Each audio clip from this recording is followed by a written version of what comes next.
know your name, I swear I do. It's on the tip of my tongue. Sorry, what did you say? I've known you for how long? Your face is so familiar, but no name comes to mind. Please, can you remind me if you'll be so kind? Staring out into space, asking God to hear my case. Trying to think of all things past. How long will my memory last? Well, hi, everyone, and welcome to Alzheimer's Speaks Radio. I'm Lori LeBay, the host and founder of Alzheimer's Speaks. I'm also a daughter of a mother who lived with dementia for 30 years. Yes, you heard right, 30 years. For those of you that are new to our show, Alzheimer's Speaks is an advocacy-based company providing multiple platforms to shift our dementia care culture from crisis to comfort around the world. And we do that by connecting people to resources, service, products, and tools.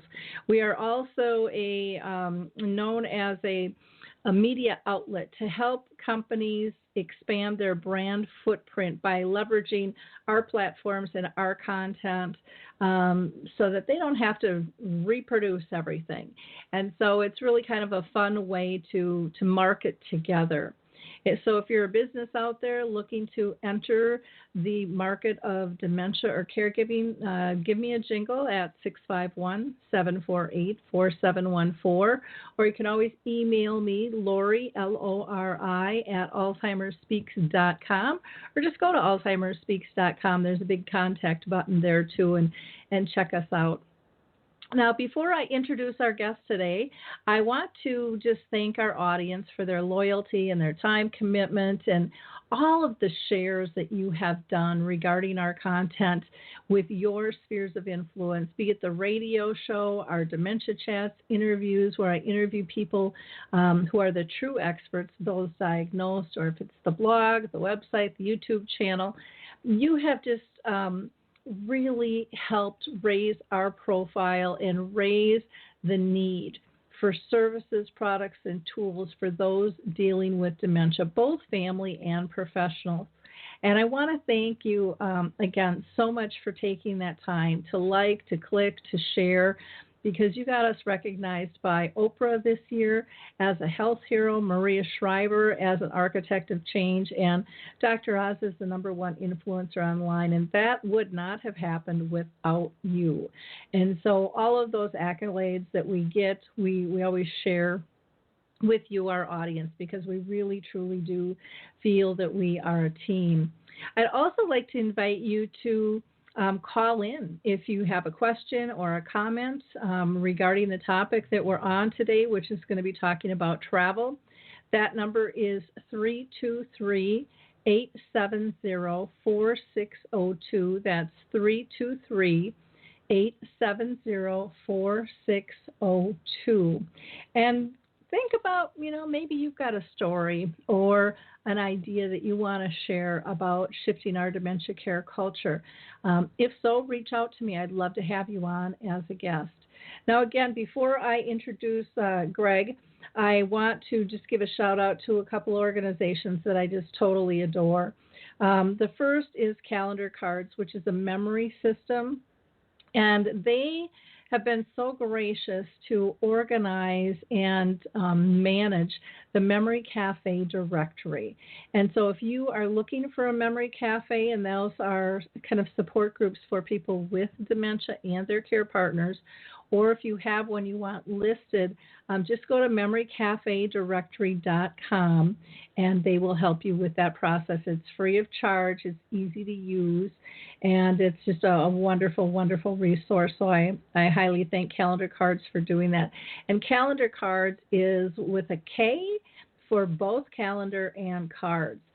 The other organization I want to mention is the Alzheimer's Research and Prevention Foundation. If you're looking for holistic things that you can do to prevent dementia, go to their website, alzheimersprevention.org. There you're going to find stuff on nutrition and exercise and meditation. And there is also a new organization or newer organization that just started, and I love this concept, called the Purple Table Reservations. Purpletables.com will get you to them. But this is a daughter who's had a parent with dementia who also is a restaurant owner and knows the importance of people having adequate space and being served properly. And so you can call ahead. They've got an app that's developed. This is brand new, but they are training restaurants in terms of how to serve those with dementia, but it's going to be even broader than that. It'll be people with any type of special needs, and it's really a neat concept. You'll be able to get a table maybe in a quieter spot, maybe with better lighting, maybe with a reduced menu, etc. So they've really put a lot of heart and soul into this program, and I think it'll be very beneficial for so many people. Again, that's purpletables.com. So let me introduce Greg Lais today. I am really, really excited to have him on the show. He is the founder of Wilderness Inquiries, and he's going to share with us kind of their mission and their vision and their programming. He has personally instructed over 300 wilderness experiences throughout the world. So this isn't just in Minnesota here. This is, they go to Africa and they go to Alaska and they take day trips or extended. It's really very cool what they're doing. And they work with people who have disabilities or chronic illnesses in groups or as one-on-one, depending on what the needs are. And it's just a fabulous organization. When I toured the company, I was so impressed with how organized they are and the vast variety of trips they have to offer, and the travel packages that they have been able to customize to meet people's needs so that they once again can travel. Because a lot of times that's something that people just kind of think is gone. It's past time. And he and his company enable people to continue on and still have that travel experience. So welcome, Greg. How are you doing today? Thank you, Laurie. I'm doing great.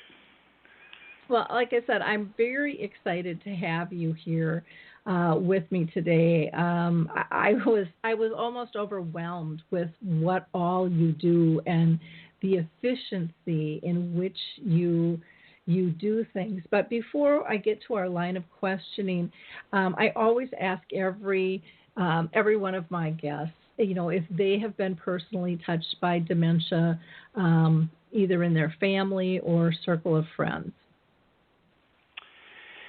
Yeah, certainly. I know friends who have had dementia or have had parents with dementia. In my case, my father had, what I would call dementia, although it wasn't exactly diagnosed that way. He had COPD, pulmonary disease, and was kind of in a nursing home for about 3 years. And, what happened is he went from being a really, sharp guy to kind of, it seemed like he regressed backwards in age, almost to, by the time he died, he was sort of functioning emotionally and otherwise at, I'd say, a 6 or 7 year old level. And, so he didn't remember a whole lot. And I don't know if I don't know if that was from dementia per se or just from reduced blood flow to his brain or what the relationship is there. But certainly watched that slide, and it was a hard thing to see and be a part of. Although finally, actually, when he got, I'd say a few months before he passed away, he was pleasant and happy and played jokes and tricks. And so I'm sure many of the listeners here have aging parents, and so kind of know what that's all about. Yeah, exactly. And there's so many overlapping symptoms, from one disease to another. And so, the memory loss could easily be from lack of blood flow, just like with vascular dementia and how that plays out. Medications, all that stuff can come into play as well with that. Now, Greg, why don't you tell people a little bit about wilderness inquiries and what's the history? What made you start this? Because you've been doing this for like 40 years. Yeah, it's hard to believe we've been doing it that long, but well, we started it actually kind of on almost to prove a political point where 40 years ago there was a controversy in Minnesota's Boundary Waters canoe area, and there were statements made by certain politicians that if we did not allow motorboats in the Boundary Waters, we would discriminate against the handicapped, elderly, and women. And now when I say that line, I mean people all kind of balk at the women part. Although 40 years ago that was, you could say that and get away with it, but we took umbrage to the issue of the handicapped, and we thought, well, gee, how can you say that in a broad base? So my sister worked for the Minnesota State Council on Disability, and she called me up, and I was in college, and she said, are you going to take that land down? I said, take what? She said, that challenge. And she said, if you do a canoe trip in the Boundary Waters with people who have disabilities, I'll help you out and find the right folks. So I said, okay. So we did it, and I was a psychology major in English, and I wasn't like a therapeutic rec background or a physical therapist or anything like that. And I would say that in doing that trip, we did prove that political point, but that soon became, really secondary because we saw people doing things that honestly we never thought was possible. And then in watching them do these things, it kind of helped us reflect on our own lives. And when I say a couple of friends of mine from college, and I guess we all became friends in the process of that trip. So, but it put your own life in context, and we got to thinking, gee, what are we thinking about, and what are we worrying about? And so it was a transformative thing. And when we came back from that trip, decided to incorporate it as a 501c3 organization and keep doing it. Now, we never thought we would do it as a long-term, commitment. I mean, we just loved it and wanted to share it with more people. So that's kind of how we got started. We didn't really know what nonprofits were. We had heard of these entities called foundations that supposedly gave people money if you wrote them a letter. So, we didn't. This is 1978, and I just said at our 40th anniversary that, when you think about it, Jimmy Carter was president then, and Leonid Brezhnev was the General Secretary of the Soviet Union, which was going strong, and the video game Space Invaders had just come out, to revolutionize gaming. So it was a different time, and but that's kind of the story of how we got started. Wow. So really it was kind of a rebellious act of, no, you're not going to limit us. We'll prove you wrong type thing when we're younger, just kind of taking that challenge up. And just think if your sister never would have made that call to you. That's absolutely. I mean, I'd probably be a lawyer in some law firm downtown. So I really owe her a lot. It's amazing how our lives can change so dramatically by somebody's comment, by just someone's challenge to us or someone's support, that you can make a difference, And I just think, wow. I look at that 40 years and the number of lives that you have affected and, empowered and engaged. And, gosh, just think how many people would have missed out on all of that had your sister not called, or had you had not taken the challenge your sister laid out before you. It's kind of incredible. Yeah, it is. Or had not those politicians made those kind of statements, Yep. I mean, it is funny how we react a lot, and it was an act of rebellion. And I was 20 years old. I mean, what do you say? I mean, when you're 20, you're a little bit more rebellious than you are at 61. So. Well, and you look at the world today, and the rebellion that's happening just in this last year, with the different marches and people trying to stand their grounds, and the kids with the shootings, and I mean there's just so much, the Me Too, I mean it's just, there's so much of that going on right now, and what's that going to look like in 40 years, compared to what you have been able to accomplish. Now in your celebration, that must have been awful fun, because I know you guys have so many photos of your different travel, and that's one of the things that impressed me too, was that you capture all these moments. You just don't develop them and do it and walk away from them, but you actually capture them. Yeah.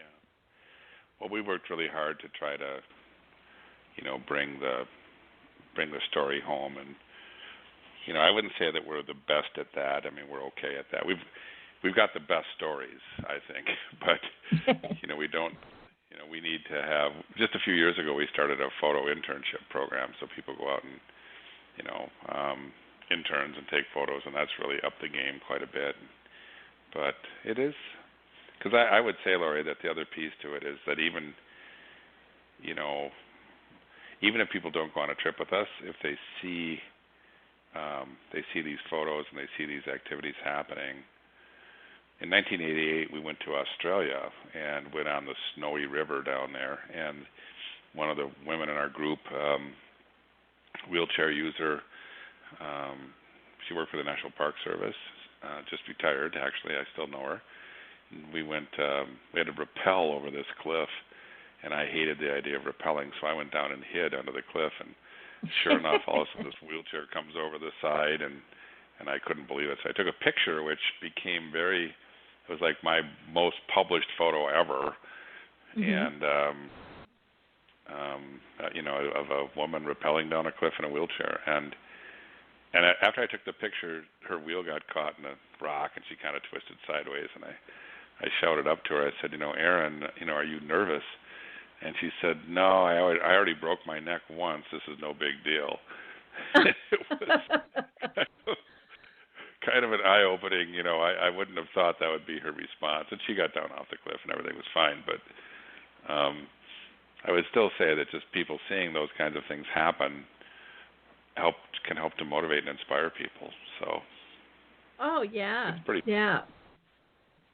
Big time. How did it make you feel seeing that coming when you were hiding? Yeah, I thought. Well, I knew my number was up. I'd have to go up and do rappelling, which they forced me to do it. And of course, I got all tied up in knots, and I looked like something in a cocoon by the time I got down. But yeah. So it's about kind of venturing out and trying new things and experiencing the world and new people, and that's just what we love to do. And so, talking about earlier some of the issues of, working with people with Alzheimer's and, getting outdoors and traveling, it actually just never even occurred to us that we couldn't do it. I mean, that's, when I said we weren't trained in anything, we just, my friend was a journalism major, Paul Shirky, who helped me do this, and I was a psychology major, and we just figured, I remember the first person who went on a trip with us with Alzheimer's. Actually, it was a trip that was written up in the New York Times, and his wife told us about it, and he loved the wilderness, and he wanted to go, and on first sight, he looked, a nice, 50, 60-year-old guy, or at least is what we thought, old man in our opinion back then, and we took him on a trip in the Bounty Waters, and he did great. There were some moments where we were kind of pushed a little bit. And I remember one time we were having dinner, and he said he got agitated, and he said, I haven't talked to my wife in a year or something, and I need to talk to my wife, and I want to talk to my wife. And he just got quite agitated, and I said to him, well, we don't. There's no phones in the wilderness. We don't have. This is well before cell phones. And he said, "What? No phones? No phones?" And he said, "I don't have a phone." I said, "Well, you don't have a phone?" I said, "Do you want to use mine?" And he said, "Yes." And I said, "Okay, it's back here." So I took him on a hike back through the woods, and we had a marvelous walk through the woods. And by the time we were done with that walk, he had calmed down, and we came back down to the campfire and ate popcorn and had a great trip. So it was just like, I don't know. That was my first direct personal experience with somebody with Alzheimer's, and I would do that again in a heartbeat. I mean, I didn't. I know that people have all different levels and issues going on, but he was such a delightful, kind person who really enjoyed that trip. For the moderate, I would say moderate amount of accommodation that we had to make, it was not a problem. Yeah. Well, and the way you reacted was perfect. It was redirecting, and you validated his feelings and gave a solution. And then by the time you redirected, it wasn't an issue anymore. And so that was a perfect route to be able to go. I think so many symptoms that people have, if it's chronic illness or disabilities or whatever it might be, are so overlapping, and it really is just getting to the heart of making the person comfortable. At their core, on an emotional level, are they comfortable? Do they feel safe? Are they happy? And your model is so inclusive, and has your model of inclusion really shaped your organization as a whole over the years? Has that really been kind of your mainframe? I think so. I mean, I think that's we love the outdoors, and we practice, leave no trace camping, and we do a lot of different things. But that inclusion piece is really what I think sets us apart, and that if someone comes to us, and we actively go out and recruit people too, but with a disability of whatever kind, I mean, our first response is how, not, why or can we. It's how do we figure it out? And one thing I've learned in doing this for so many years is that there's kind of a never-ending. I mean, the issues like we were talking about before the show, the issues that that affect the human body are astonishing in their breadth, and while a lot of people, there's probably a number of common responses that you would make. It's really quite amazing how many different disabling conditions, or whatever, however you want to frame it, can affect us. So. Well, and you had mentioned, like, with your training for your staff, you kind of use the World Health Organization's model that has, I think you said, like 12 different fundamental impairments that the human body can have. And I think that's really kind of a nice way to be able to go, because things are so overlapping and needs change, and you have to be fluid and have some common sense, and then protect everybody's dignity and safety in the process. Can you tell us a little bit about what's it like to travel with your organization, Wilderness Inquiries, and do you just do groups, or can an individual hire you as a kind of a one-on-one to travel with an individual? Mostly groups. We do one-on-one travel once in a while, and it's usually a thing where a trail guide will go out and help somebody. But most of our, we have, a set of trips that we run every year. We do like 500, and I would say we have different programs. So we have a family program that's really more geared for families with teenage and younger children, although all ages go, and so it's quite an integrated thing. And then we have another program that we call Gateway to Adventure, which works specifically with people with developmental disabilities to help them kind of gain skills and social skills so that they can be integrated back into our quote-unquote, our other programs. Because we're all about integration, we're all about inclusion, and to try to normalize things as much as possible. So the program that most people go on, and we just call it Share the Adventure, and it does, we do, a lot of, they're all kind of outdoor trips, but it used to be all wilderness trips. We'd go to the Boundary Waters or down to the Everglades or, up to the Northwoods of Maine and go canoe camping or kayaking or dog sledding. But over the years, we've added a lot of what we call now lodge-based trips, where people stay at a lodge or stay in a I wouldn't say resort, but they'll stay in lodges and kind of travel around.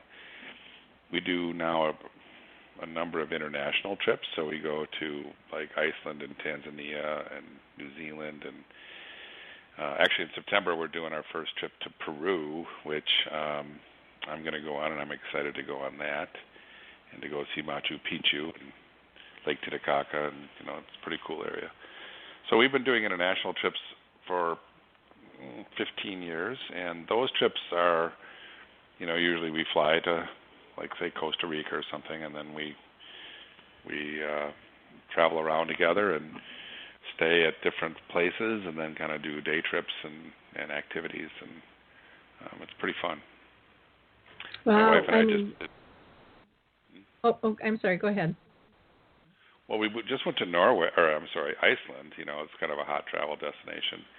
And we had a woman on our trip who was 89, and I would say was kind of beginning to show some elements of, dementia there. And it was, she loved the trip, and it was great. So. Right. Well, it's amazing all the types of trips that you guys have done and are doing, and the organization. I mean, when I went through your building, and they're like, well, if someone's from Florida and they're going to cold weather and they need a coat or they need a tent, I mean, you guys have this extra stuff for people. And that just kind of flabbergasted me on how well organized you are and understanding the needs of what people have to have. And I just, like I said, I think it's so amazing. I did this dementia-friendly cruise, and over I just kept hearing from people, we didn't think we could do this anymore. We didn't think we could do this. And it was, the one that I did, it had a care partner and their person with dementia, but just gathering, because our mind limits us up front on what's possible and what's not. And I think when you're in a group setting and you've got that professional, backup support, it just takes it to a whole nother level and eases the mind and allows people to enjoy the experience. So I can't speak highly enough of what you're doing for the community at large out there. Now, it looked like you do some for just women's groups and stuff too. I mean, you really have a wide range of people that you serve, it looks like. Well, that's right. It's probably easier to talk about who we don't serve than who we do, because we serve, our goal is to serve everyone. And, really as far as the limitations go, and we do have some, it would be if they're medically unstable. So if somebody has a broken leg, we'll tell them to stay home until they get healed. So there's, but that inclusion piece, what we found, Lori, is we never, there were programs that would like work on one specific issue, like Alzheimer's or like cerebral palsy or muscular dystrophy or whatever, and we never we never looked at it that way. Our view was always just, if you want to go, to the wilderness, let's figure out how to do it. And so our groups would often have quite a mix and a range of people. Maybe somebody who was blind, and maybe someone who was deaf, and maybe someone who had Alzheimer's, and another person or two who used a wheelchair from whatever means. Maybe they had MS or they had a spinal cord injury. And what we found in doing that mixing of people is you could call it camaraderie, but the discoveries of each other and how to figure out how to do things.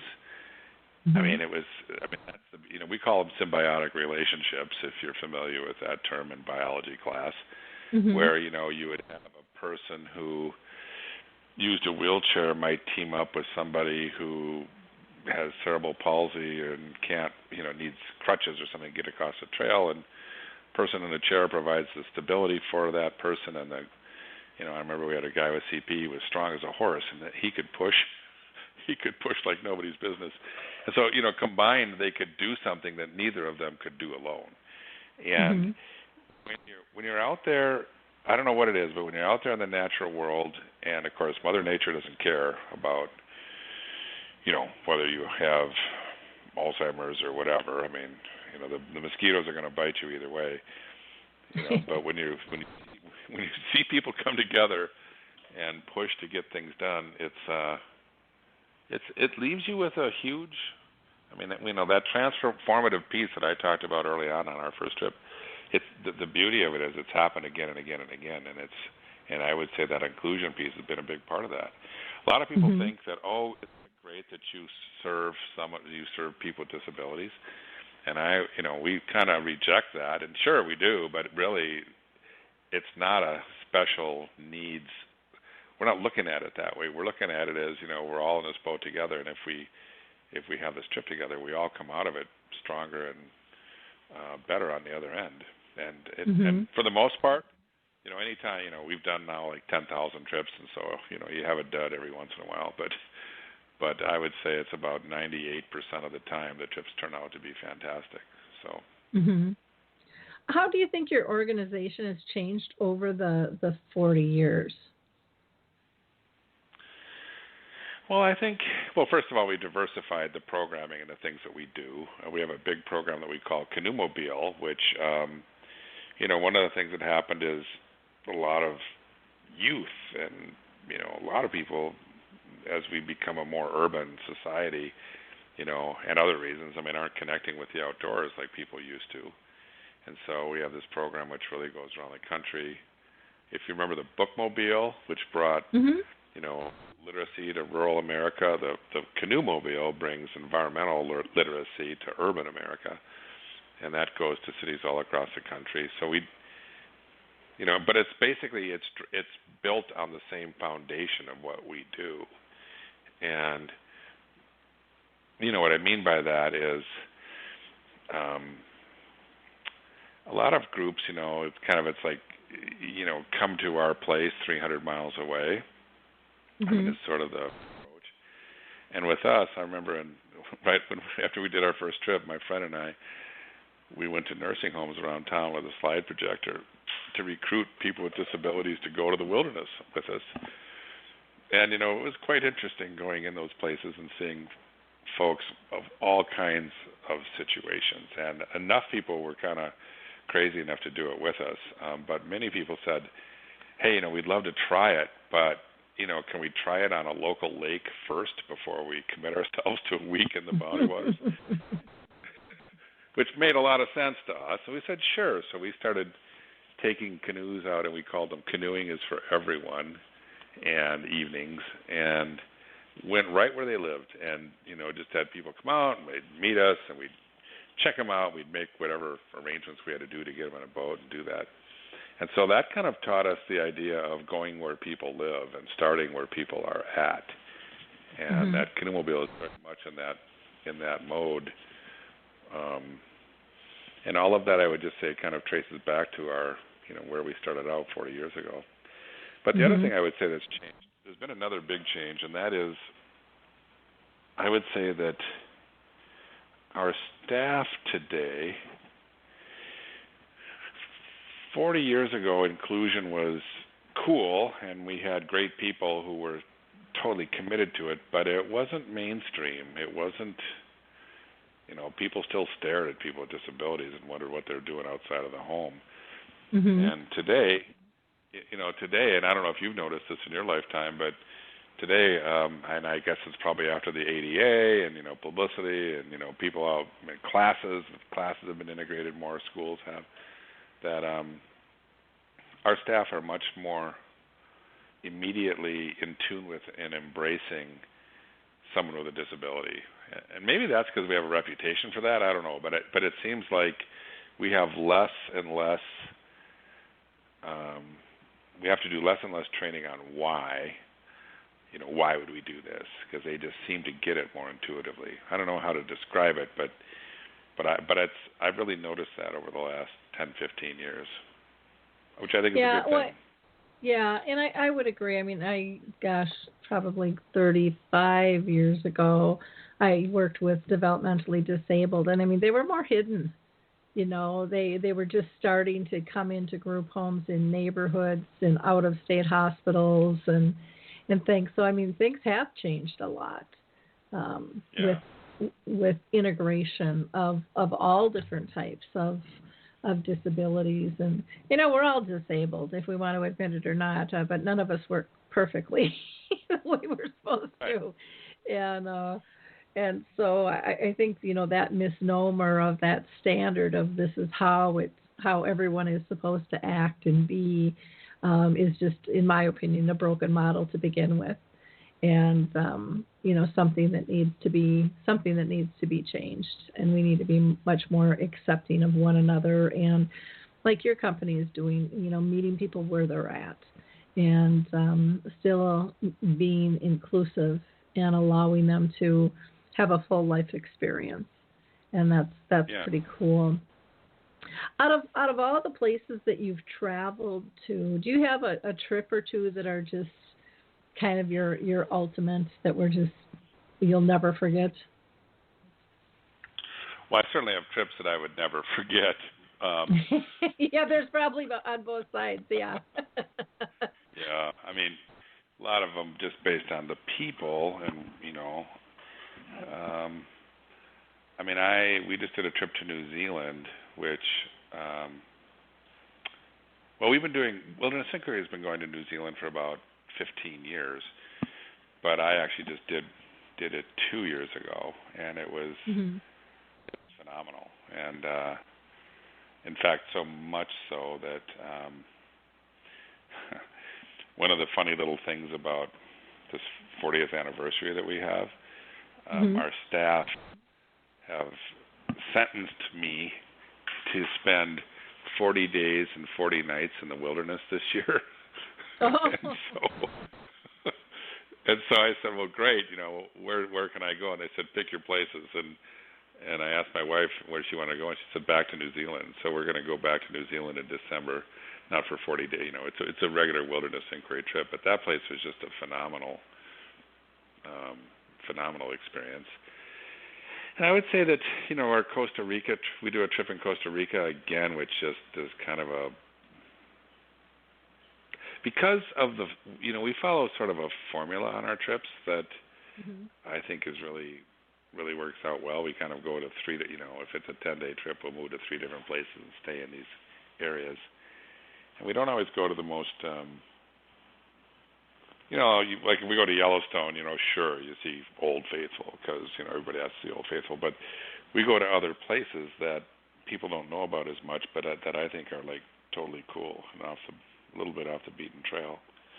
And, so for example, in Costa Rica, there's a lot of people go to the north in Costa Rica, but we go down south and go to the Osa Peninsula, which is really, teeming with wildlife, and I mean it's really phenomenal, I think.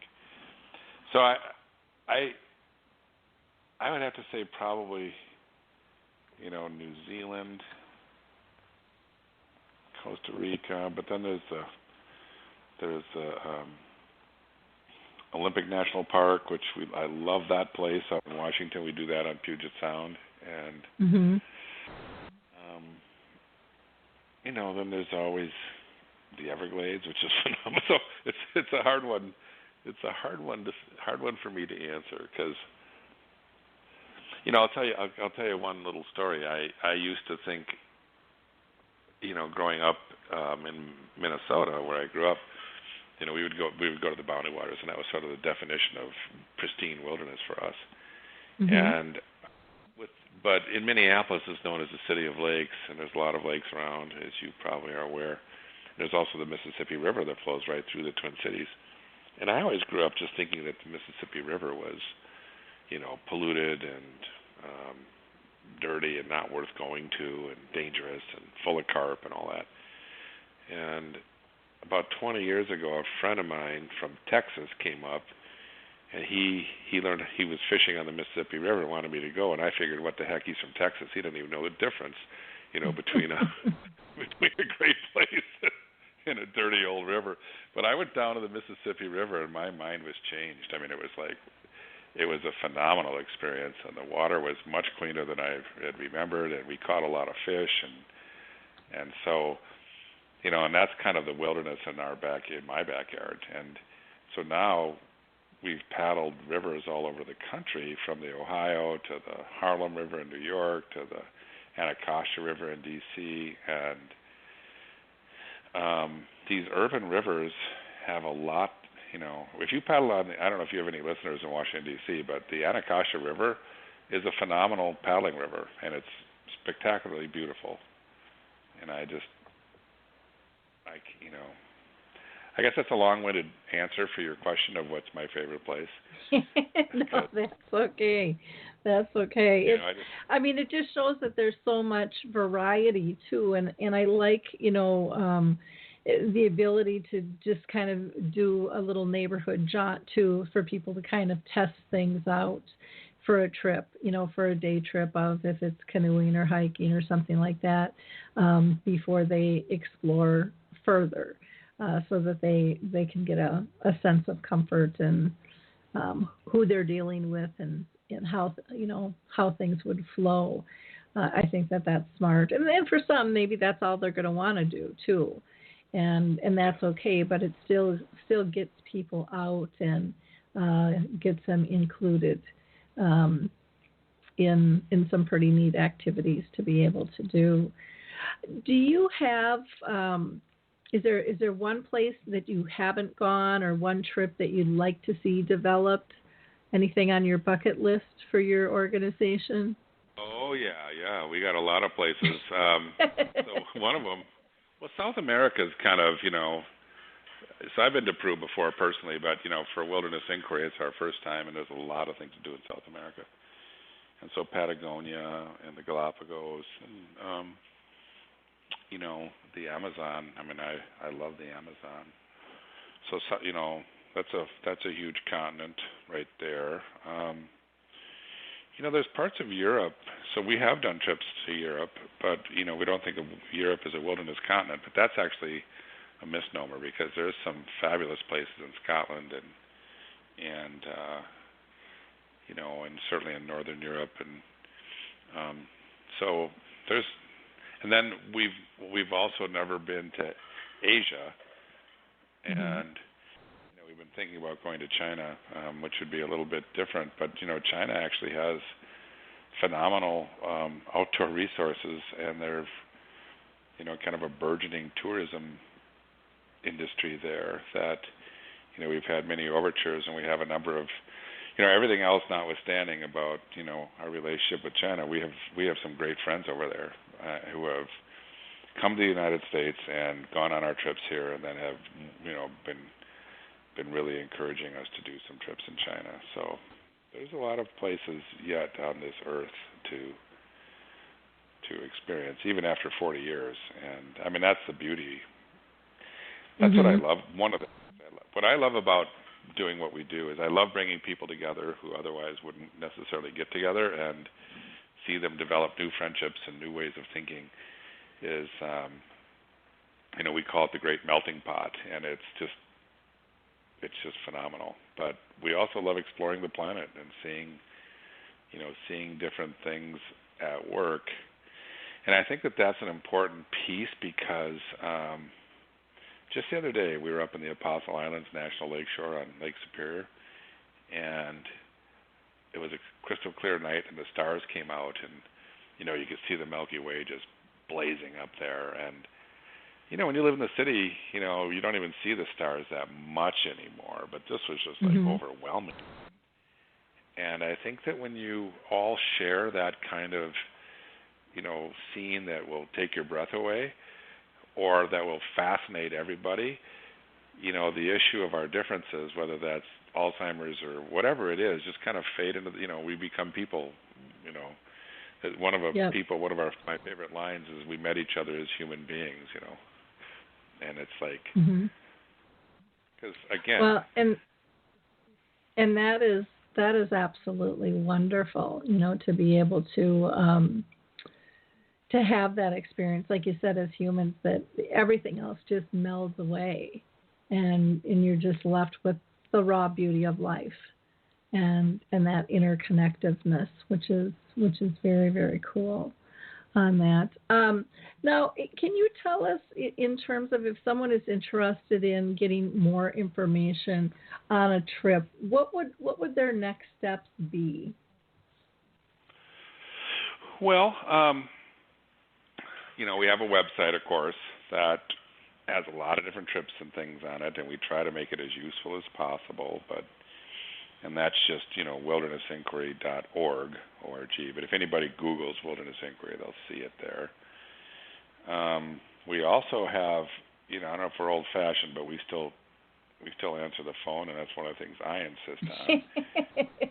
that we, if somebody calls us, I want a human being to answer it and not get into an endless, press X for Y kind of deal. So our phone number is just 612-676-9400, and 612-676-9400, so people can always call too. And those are probably the two ways. We keep a mailing list, and we send out a trip catalog to folks.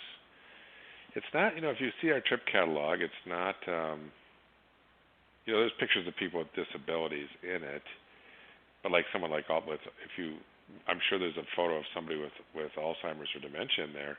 You wouldn't know it, though. I mean, you wouldn't be able to tell. And part of what our whole thing is, again, we try to blend it in so that it's not the standout, that it's actually normal. I mean, we view traveling with people who have a disability, or people who maybe have a different political point of view, or come from a different neighborhood or a different country, that doesn't matter as much. I mean, what matters is that kind of shared passion and commitment for each other that you have on a trip. Yeah. So that's what we try. And I think, from what you're saying too, it's not about the disability, it's about the ability and the enabling, of the ability, and just the joy of travel. That anybody can have, with some adaptation that might need to occur, and you work with that. Now, have you ever had somebody who, let's say, because I know you do a lot of canoeing and things, who had a fear of water and yet still went? Yeah. Oh, sure, all the time. So we insist on everybody wears a life jacket. And that's one thing we've invested in. We have really good life jackets that are high quality and relatively new. I mean, sometimes I've gone to places where you put on a life jacket and you wish you didn't have to wear it just because it smelled like mildew or something, You don't know where it's been, yeah. Yeah, or you can only imagine where it's been. But, so we have a rule that if someone's wearing it, well, if somebody's putting it in their mouth, like silverware or something, it's got to be absolutely. And if they're wearing it, also, or sleeping in it, like a sleeping bag, that's a little different than if you're riding in a van or something. But, I think that the fear of water is real for a lot of folks. But if you're wearing a life jacket, it's really there's no real cause for concern unless it's cold water. Because one thing that just, from a safety point of view, I mean, most people who drown, it's because they didn't wear their life jacket, and they also fell into cold water where they were incapacitated. And I don't think people understand, the full effect of going into cold water. But like recently, we had, living in Minneapolis, we had a big blizzard less than a month ago, 3 weeks ago, and the ice was on the lakes, and the ice came off the lakes. It was 80 degrees outside, but the water was still incredibly cold because so anyways, we pay a lot of attention to that kind of thing, and don't go out on the water if it's super cold. And but the answer to your question is we do have, I would say, especially with that canoe-mobile program, a lot of kids these days sadly can't swim, especially kids that live in the inner city. They've never been in a boat before. The fear of water is a huge reason for them to not go, but we somehow coax them out, and usually after about a half hour on the boat, they're singing and ready to go back out there. Oh, that's neat. That's neat. Yeah, things have changed. I mean, we used to go swimming in the pond at the end of our block, but nowadays, I drive by there and you would never jump in there because it's not clean. It's polluted and stuff. But we used to, as kids, we used to live down there at the pond. And things have definitely changed. Now, are there any times of year that you don't travel? Well, there's peak seasons, but summertime is actually our peak season. But we travel pretty much year round, especially if we're going to. Like that trip to New Zealand, that's kind of in the middle of December, so their summer season is offsetting from ours. So we pretty much have trips year-round. We've not done one over Christmas or Thanksgiving yet, so we avoid those two holidays or over the that holiday season. But otherwise, no, we go around the clock. We do go over the 4th of July, and just because that's a big summer travel season, and Labor Day, Memorial Day, we have trips out all the time. Now, if somebody had a group and an idea of where to go, is that something that they can work with you on? That, let's say, isn't in your magazine? I'm glad you brought that up. Yeah, we do a lot of trips with families and organizations. Just in our internal language, we call them contract trips. But basically, anywhere that we go, we can do a group trip, for a private group. But also we do, what you'll see on our website, we actually have like 150 more destinations that we go to. We don't necessarily advertise them or promote them as a group, as a trip that anyone can sign up for. And we also figure out if a group wants to go on their own or do a separate trip, we do that as well. And but we're not really a travel agency per se. It's it's like we don't book airfare or do things like that, but we'll arrange an itinerary. I take that back. If a trip includes a flight, like for example that trip to New Zealand, we fly when we're in New Zealand. We fly to a place called Milford Sound, which is phenomenal. We book all that kind of stuff, but we wouldn't book your flight to New Zealand. Okay. So we're not like a travel agency. I mean, we're more of I guess you could say a tour operator. Okay. And, well, but good. yeah, well, so people I can't. can call it. I'm sorry. Okay. No, it's great to know. And again, people can call 612-676-9408, 612-676-9408, or you can always go to the website again, which is wildernessinquiry.org. And check it out. The pictures are fabulous there. And I think you will definitely be intrigued by that. Any last comments? Our hour is almost up already. It just goes by so fast. Yeah. I would just say that if you're thinking about doing a trip, quit thinking about it and just do it, because, life is short, and I think, it's just time to get out there and do it. That's my attitude. As I've gotten older, I've developed more of an attitude of not putting things off. Just get her done. You never know. Yep. Yeah. Yep. That's very true. Very true. Well, Greg, thank you again so much for taking the time to be with us today. Again, we've been talking with Greg Lais, who is the founder of Wilderness Inquiries, and they do a lot of group travel. And if you are interested, please check them out. You can go to the website. Again, that's wildernessinquiry.org, or give them a holler by phone. They actually have a live person answering the phone, 612-676-9408. So thanks again, Greg. Really appreciate your time today. Thank you, Laurie. In closing, I'm just going to go ahead and wrap up and give a couple of plugs to a couple other organizations. One is the American Senior Magazine, which I just adore. They're a lifestyle magazine for seniors, and their topics range from nostalgia, health, and wellness, and they do great interviews spotlighting notable Americans. You can go to AmericanSeniorMagazine.com, or better yet, go to AlzheimerSpeaks.com, and you'll see an ad, and you'll be able to get a little discount from them. Another organization is the Women's Alzheimer's Movement, which is Maria Shriver's baby. This June, she is doing Move for Mind, so please go check that out. She is just a passionate advocate for women and Alzheimer's, and pushing that research forward. And you can go to her website, which is thewomens'alzheimersmovement.org, thewomens'alzheimersmovement.org.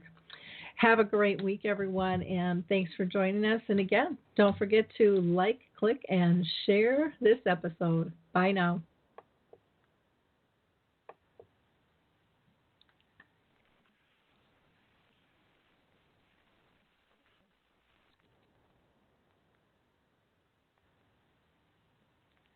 Hi, I'm Lori LeBay, and I wanted to tell you about Alzheimer's Speaks, which is another great podcast. You see, my own mother lived with dementia for 30 years, and I felt lost. Did you know every 3 seconds someone in the world is being diagnosed with dementia? Odds are it's going to hit your families too. We want to help you connect to services, products, tools, research, and stories so you can be prepared. Please subscribe to Alzheimer's Speaks on your favorite podcast platform.